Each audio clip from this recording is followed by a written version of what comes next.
Béni soit celui qui vient au nom du Seigneur. Jean 12, 13. Appel de la Senco pour l'accueil du pape François aux fidèles catholiques et aux hommes de bonne volonté.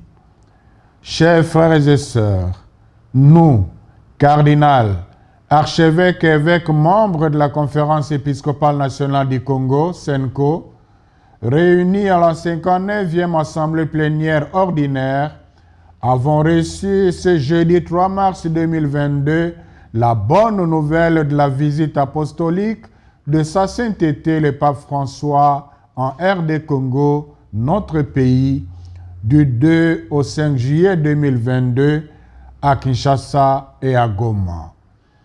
Mis par la sollicitude pastorale, nous vous adressons cet appel pour réserver aux pasteurs de l'Église universelle un accueil digne de son rang. Selon la foi catholique, le Saint-Père reçoit sa mission du Christ lui-même en tant que successeur de l'apôtre Pierre. Il continue à assumer la charge qui était celle du prince des apôtres dès l'acceptation de son élection par les cardinaux au siège de Rome, lieu de martyre de Pierre. Il a pour mission de conduire le peuple de Dieu sur terre et de faire connaître le Christ.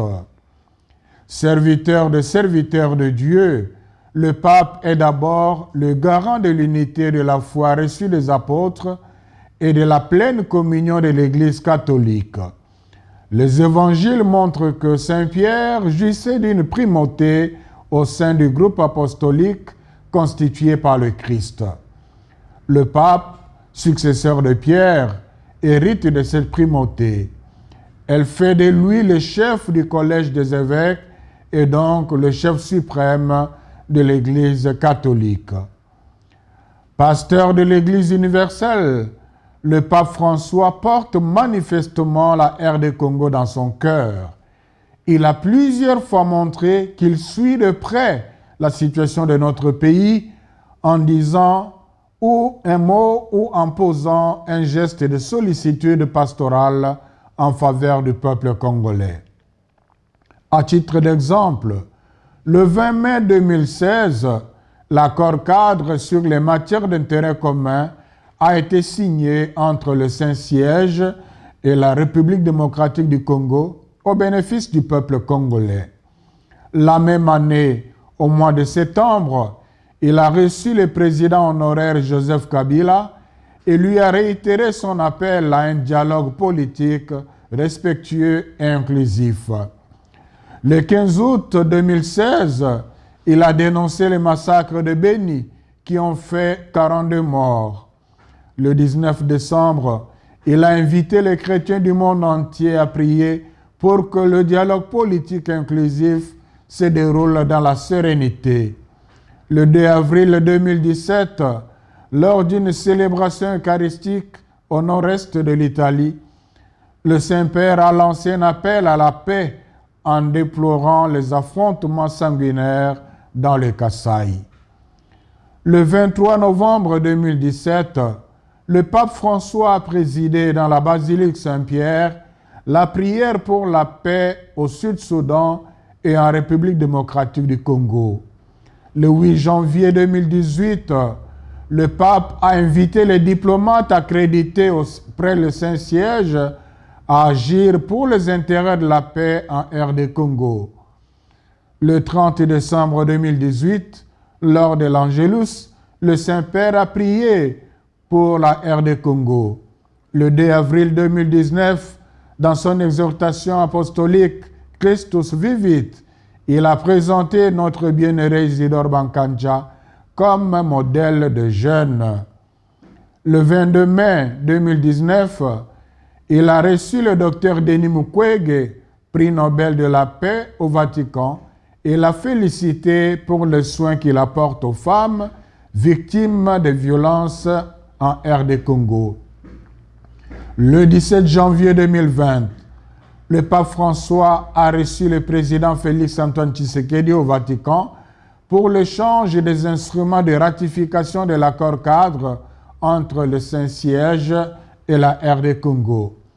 Le 1er décembre 2020, il a célébré la messe en rite romain pour le diocèse du Zaïre. Le 23 mai 2021, lors de l'Angélus, il a demandé de prier pour les victimes du volcan Nyiragongo. Le 6 février 2022, il a condamné les massacres attribués à des milices de Codeco en Ituri. Enfin, le 2 mars, il a reçu un groupe de députés congolais en pèlerinage à Rome. Les raisons de la visite apostolique du pape. La visite apostolique du pape François à RD Congo s'inscrit dans le cadre de la mission qu'il a reçue de Dieu comme successeur de l'apôtre Pierre.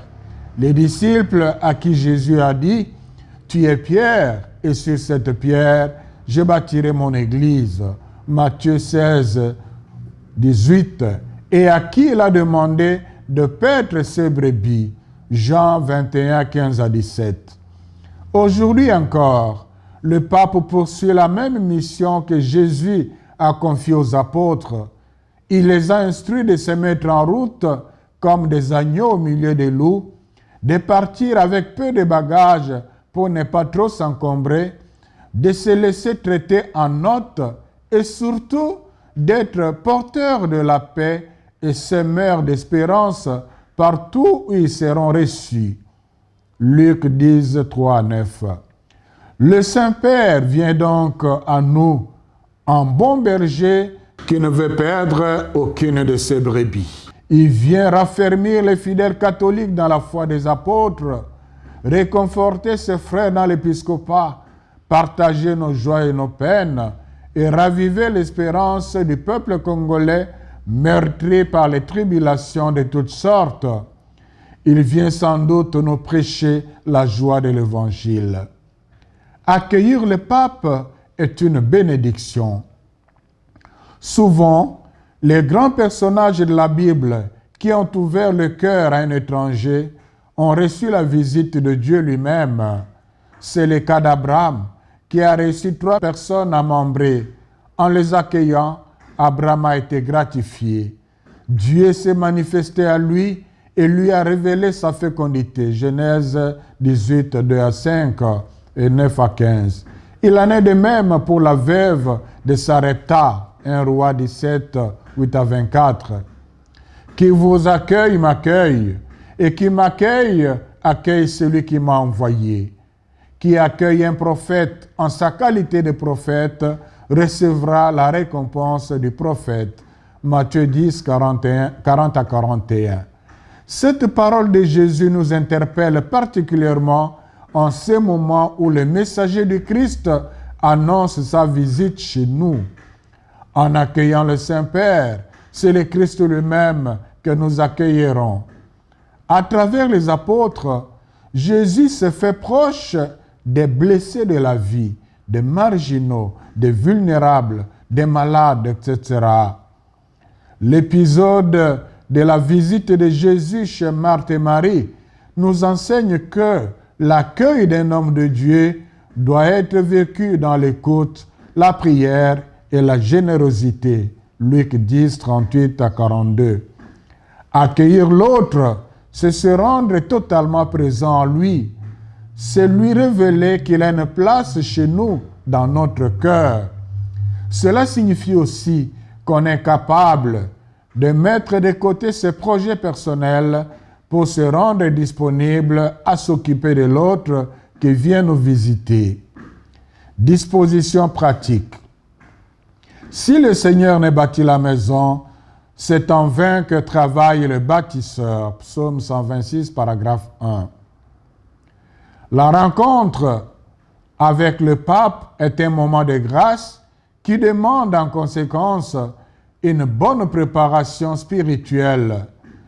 C'est pourquoi nous convions dès à présent tous les fidèles à porter ce grand rendez-vous ecclésial et national dans la prière. Nous mettons à la disposition de tous les chrétiens une prière préparée à cette intention qui sera dite à la fin de chaque célébration eucharistique jusqu'à la fin de la visite du pape. En plus, nous demandons que le premier jeudi du mois, un moment d'adoration du Saint-Sacrement soit organisé et chaque samedi, un chapelet soit récité dans les paroisses et dans les communautés religieuses. Par ailleurs, la réussite d'une visite de telle envergure dépend pour beaucoup de l'implication de chacun de nous à l'organisation matérielle. Nous remercions les autorités du pays qui sont engagées dans les préparatifs. C'est pourquoi nous demandons à tous nos fidèles et à toutes les personnes de bonne volonté de contribuer à l'organisation matérielle de ce rendez-vous ecclésial et national. Dans le même ordre d'idées, chaque évêque fixera dans son diocèse des jours de quête spéciale. En vue de se préparer à l'accueil du pape, chacun, individuellement ou en communauté, est invité à poser des actes de miséricorde, de réconciliation et d'édification de la paix et de la fraternité. Chacun, en ce qui le concerne, en famille ou au lieu de travail, à l'école ou à l'université, à l'église ou dans la société, doit se laisser interpeller. Si donc tu présentes ton offrande à l'autel et que là, tu te souviennes que ton frère a quelque chose contre toi, laisse là ton offrande devant l'autel et va d'abord te réconcilier avec ton frère, puis viens présenter ton offrande. Matthieu 5, 23-24. Plus particulièrement, nous nous adressons aux agents pastoraux, aux responsables de mouvements et associations, aux chefs coutumiers, aux leaders d'opinion et aux détenteurs des organes de presse. Que les responsables des mouvements armés et leurs parrains politiques fassent taire les armes définitivement, car nous sommes tous frères. Fratelli tutti.